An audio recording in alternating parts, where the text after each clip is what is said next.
9 de la mañana con 31 minutos, regresamos a esta primera edición de Radioanálisis y tal como adelantaba Patricio López antes de la pausa, vamos a hablar respecto del proceso constitucional y para eso ya está con nosotros a esta hora de la mañana la ex convencional abogada, vocera además del Movimiento de Defensa por el Acceso al Agua, a la Tierra y Protección del Medio Ambiente, Modatima, Manuela Arroyo, a quien le damos la bienvenida. Manuela, ¿cómo estás? Buenos días, gracias por estar nuevamente con nosotros.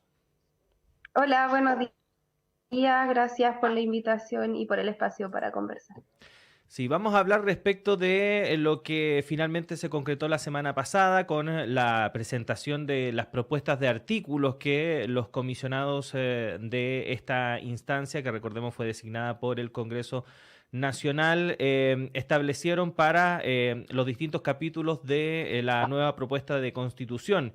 Y en lo referido a protección del medio ambiente, sostenibilidad y desarrollo, se dio cuenta de una propuesta de articulado que contempla 3 artículos. El primero dice: toda persona debe contribuir a la protección del medio ambiente y será responsable del daño ambiental que cause en conformidad a la ley. El artículo 2 señala que el Estado debe orientar su acción a la conciliación de la protección de la naturaleza y el mejoramiento del medio ambiente con el desarrollo económico y el progreso social. Y el artículo 13 que el Estado debe fomentar el desarrollo sostenible, armónico y solidario del territorio nacional, instando la colaboración privada en dicha tarea. Manuela, en la instancia que tú participaste, que fue la Convención Constituyente, se estableció que actualmente hay una urgencia relativa a los temas medioambientales y que había que pensar la nueva Constitución sobre esa base. Tomando en cuenta eso y lo que finalmente se presentó en esta comisión experta, ¿qué podríamos decir? Ujú. Bueno, creo que precisamente estás dando en el clavo respecto a esta conversación sobre el contenido de la Constitución. En primer lugar, nos parece bastante grave, ¿no? De que si bien hay una nueva propuesta que pretende garantizar la protección del medio ambiente, lo cierto es que esta nueva propuesta no toca el modelo de producción y las reglas que hoy día mantienen en una crisis ambiental nuestro país, principalmente la privatización de las aguas, ¿no? Esta es una propuesta que no piensa en el futuro, que no piensa en la crisis climática que hoy día vivimos. Y es complejo, ¿no? Porque no releva priorizaciones sobre el uso ni la racionalización de las aguas, por ejemplo, en un contexto de cambio climático, y no se hace cargo de las emergencias climáticas que hoy día vivimos, ¿no? Este contexto de crisis ambiental no es algo que sea una idea nuestra o de quienes estuvimos en la Convención Constitucional, ¿no? Parte de estudios sobre el cambio climático que fue creado hace 15 años atrás por las Naciones Unidas y cuyo informe son lapidarios en el sentido de establecer de que hoy día si no modificamos nuestra forma de producción y por lo tanto también los modelos jurídicos que regula la relación de las sociedades con la naturaleza, con el agua, con la energía, con el clima, vamos a seguir sosteniendo un modelo que es insostenible, ¿no? Y en ese plano creo que la propuesta de estos expertos denota que no había nadie experto en medio ambiente, que no hay nadie experto en cambio climático, cuando es una urgencia hoy día. Ujú. Manuela, uno de los aspectos que fue más celebrado, sobre todo a nivel internacional, del anterior proceso, del trabajo que estaban realizando en la Convención Constitucional, era precisamente lo relativo a medio ambiente. Había un consenso entre los expertos y organizaciones internacionales también que trabajan en esta materia, que lo que estaba realizando nuestro país era innovador y que incluso podía ser un espejo para futuras constituciones en otra parte del mundo, tomando en cuenta el escenario global en el cual estamos todos inmersos e inmersas.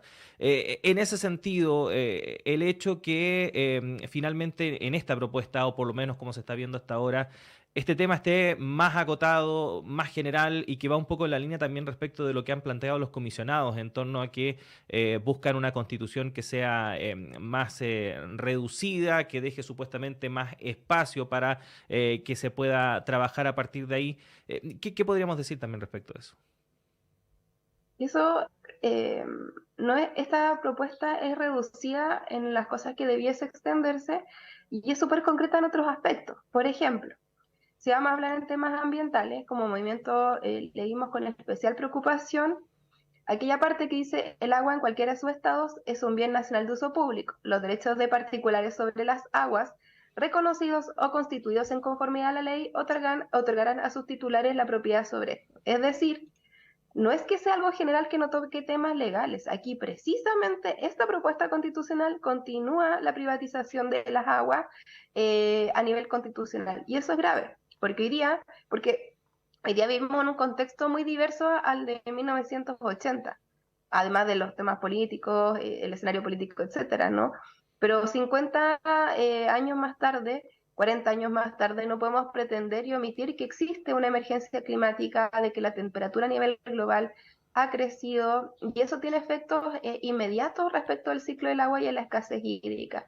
Hoy día que existen más de 100 comunas en Chile con decretos de escasez hídrica, que una de cada 3 personas consuma agua proveniente de camiones aljibe, no, que los ríos se encuentren absolutamente sobreotorgados, que los ríos se hayan secado, son temas que tiene que abordar una norma constitucional porque el agua es esencial para la vida.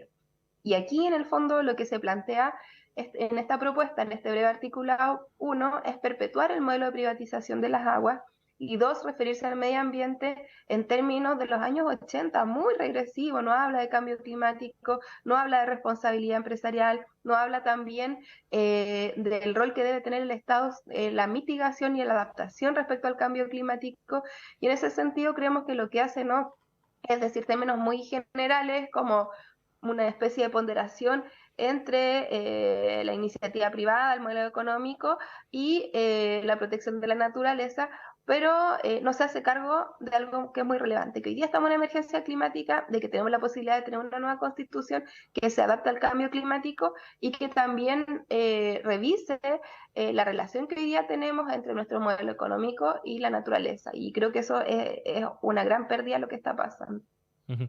Manuela, ¿cómo se condice esta propuesta que entregó la comisión experta respecto de lo que nuestro país ya, por ejemplo, ha firmado en términos de tratados internacionales?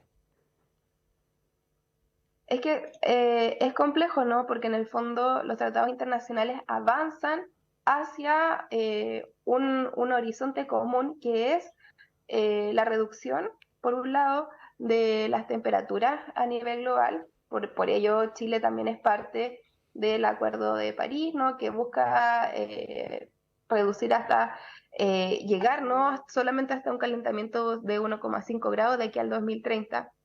Por algo también ha firmado acuerdos internacionales como el Acuerdo de Escazú y otras normas, ¿no? Que nos hablan de la protección de la naturaleza como un bien esencial hoy día dentro del derecho internacional. Pero lo cierto es que el desarrollo del derecho internacional en materia de cambio climático vinculado a los derechos humanos no se refleja tampoco en la propuesta constitucional y eso es grave, ¿no? Porque se nos prometió de que iba a haber un panel de expertos, o expertas, ¿no? Pero en ese panel no figura nadie que tenga ningún grado de experticia en materia ambiental, ni siquiera en términos académicos, ¿no?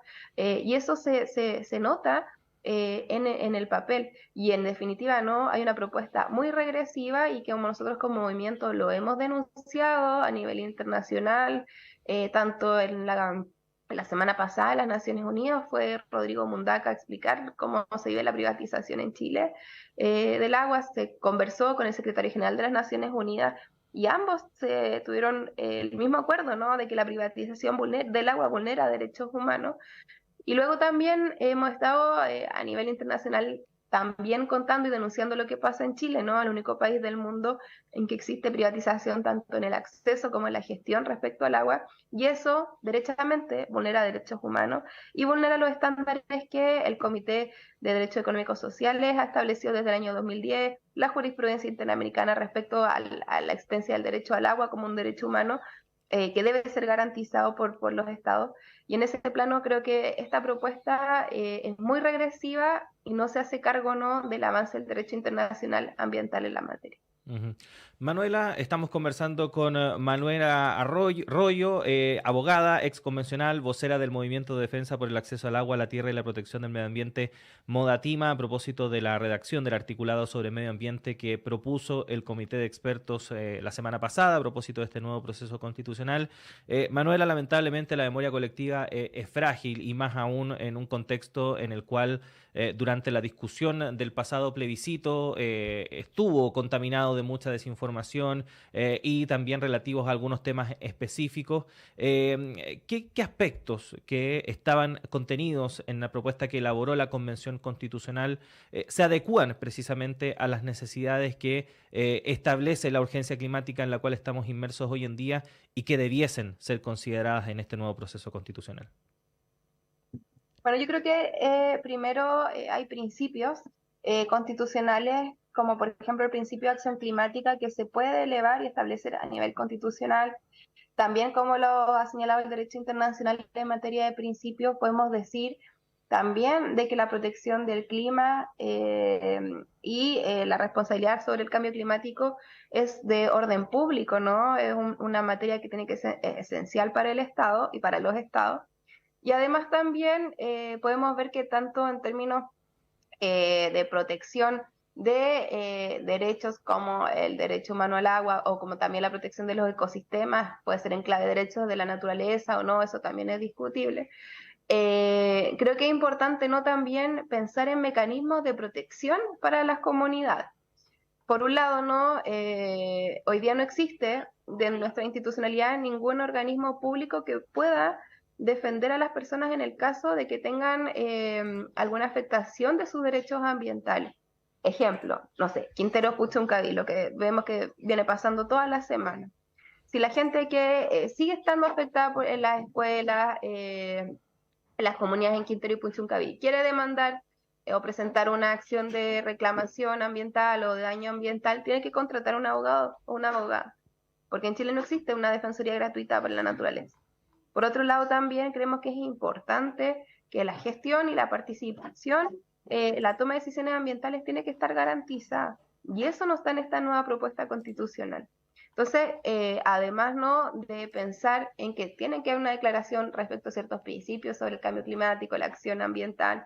Por otro lado, establecerse el derecho humano al agua, pero no solamente como algo declarativo, ¿no? Sino que exista un modelo que asegure el acceso a las personas, a las comunidades, a los ecosistemas y a la agricultura familiar y campesina por sobre los usos industriales, ¿no? Y por otro lado también pensar en mecanismos institucionales que puedan proteger la naturaleza hoy día en la crisis climática que vivimos, ¿no? Hablar de una defensoría de la naturaleza es una propuesta que fue muy, muy alabada, ¿no? En esta propuesta constitucional, que existan acciones específicas respecto a la vulneración de derechos ambientales como acciones constitucionales. Y creo que estas son propuestas que se pueden llevar adelante y también, ¿no? Propuestas que conversamos y que fueron muy bien recibidos y muy transversales, como por ejemplo la creación de una Agencia Nacional del Agua como un órgano autónomo dentro de los órganos autónomos del Estado. Nada de eso está, nosotros como movimiento y nosotras como movimiento no teníamos un debate cerrado, de decir rechacemos o anulemos, no fue algo que hayamos conversado antes, sino que estábamos esperando leer qué es lo que se nos proponía, y lo cierto es que esta propuesta es absolutamente insuficiente y es grave, ¿no? Porque, como te decía, sigue manteniendo la privatización sobre las aguas, sobre los ríos a nivel constitucional, lo cual es una vergüenza para Chile y sería una vergüenza que se mantuviera en esta nueva constitución. Uh-huh. Manuela, pasando a temas más generales respecto del nuevo proceso, conversábamos hace poco con la presidenta de la comisión experta, Verónica Undurraga, respecto de esta desafección que se nota, ¿no? Se está viviendo en torno a este nuevo proceso constitucional, que está pasando bastante inadvertido respecto de otros temas que están marcando la agenda y que finalmente pueden derivar en dos caminos que son bastante complejos. Uno, que la gente termine votando, por ejemplo, el 7 de mayo por candidatos y candidatas sin tener mucha noción o interés respecto de lo que significa finalmente esa votación, o por algunos temas particulares, como por ejemplo la seguridad, que ha contaminado toda la discusión durante los últimos meses, o que, por ejemplo, ya pensando en el plebiscito de salida, ¿no? Se termina rechazando esta nueva propuesta y tengamos que otra vez empezar a discutir cómo continuar con el proceso. Señalaba la presidenta de la comisión experta que ella confiaba que a medida que este proceso fuese avanzando, la ciudadanía se fuese encantando aún más, pero tomando en cuenta la estructura en la cual está conformada, con nula participación de organizaciones sociales, de representantes, por ejemplo, de pueblos originarios, se ve bastante complejo eso. ¿Cómo evalúas lo que está pasando con este proceso y en específico respecto de este punto, de la distancia que hay entre lo que se está haciendo respecto de cómo lo está viendo la ciudadanía? Sí, está muteada al parecer, Manuela. A ver ahí si recuperamos el sonido contigo, Manuela, porque te Ay, perdimos. sí, Ahí sí. perdón. Ya, sí. No, o sea, yo creo que como nosotros y nosotras que pertenecemos a los movimientos sociales estamos en una posición bien compleja, ¿no? Porque si bien hemos sido quienes hemos liderado también procesos sociales, en nuestro caso, ¿no? Por la defensa del agua, hoy día la exclusión de quienes no pertenecemos a los partidos políticos eh, ha sido compleja, porque en el fondo finalmente se cerró por dentro un proceso que se inició como un proceso participativo, que se abrió hacia la ciudadanía en la medida de lo que pudimos, ¿no? Mediante iniciativas populares, participación y muchas instancias dentro del proceso constituyente anterior, pero que en definitiva no dio los resultados que quisimos. Ante eso, la pregunta era, bueno, la solución era hacerlo entre cuatro paredes y que se resuelva por arriba sin participación social. Nosotros creemos que no, y eso ha sido complejo, y evidentemente eso genera mucha lejanía con las personas que en el fondo no rechazaron la Constitución por sus formas de participación, ¿no? Se rechazó por otras cosas. Y aquí el problema es que finalmente si seguimos sosteniendo una política desde arriba a puerta cerrada, que no es transparente, que no es participativa, finalmente vamos a seguir cayendo en la misma desinformación, en los sesgos y en un riesgo cierto, ¿no? Que finalmente es mantener este sistema que no solamente está en una crisis ambiental, también está en una crisis económica, beneficiando a los mismos de siempre. O sea, vemos como hoy día, ¿no? Los políticos de siempre que han tomado las decisiones desde los años 90 en adelante y que tienen a este país como hoy día está, son quienes hoy día siguen tomando decisiones y eso nos parece muy complejo. Ahora, ¿qué hacer, no? Rechazar desde ya porque no nos gusta la forma, eh, eso no creo que sea la solución. Pero sí, si leemos el texto, vemos cómo han sido los mecanismos de participación y no se escucha a la ciudadanía, nos parece absolutamente grave y creo que eso también ha generado mucha desmotivación y mucha lejanía con la ciudadanía y no es como debiese ser una constitución en ese plano, ¿no? De participación y de involucramiento social, que creo que también fue una de las autocríticas que tenemos que tener con el proceso anterior. Ujú. Manuela Arroyo, agradecerle el tiempo que ha tenido para conversar con nosotros esta mañana. Que tenga un buen día. Muchas gracias y bueno, también saludar a todo el movimiento por la defensa del agua que están ahí atentas, vamos a ti más escuchando. Sabemos que el camino es difícil, pero como siempre hemos dicho, no vamos a dejar de luchar hasta que las aguas sean desprivatizadas y a proteger los ríos y la naturaleza. Muchas gracias, que estén bien. Un saludo, que esté bien. Ahí está entonces Chao, chao. Manuela Arroyo, abogada, ex convencional, vocera del Movimiento de Defensa por el Acceso al Agua, la Tierra y la Protección del Medio Ambiente, Modatima, conversando con nosotros respecto de esta propuesta de articulado que elaboró esta comisión relativa a medio ambiente en la comisión experta. Recordemos que hoy lunes se empieza ya a debatir respecto de estos temas ahí en la convención, o sea, en la comisión experta. Por supuesto, vamos a estar atentos y atentas respecto de lo que pase en esa instancia.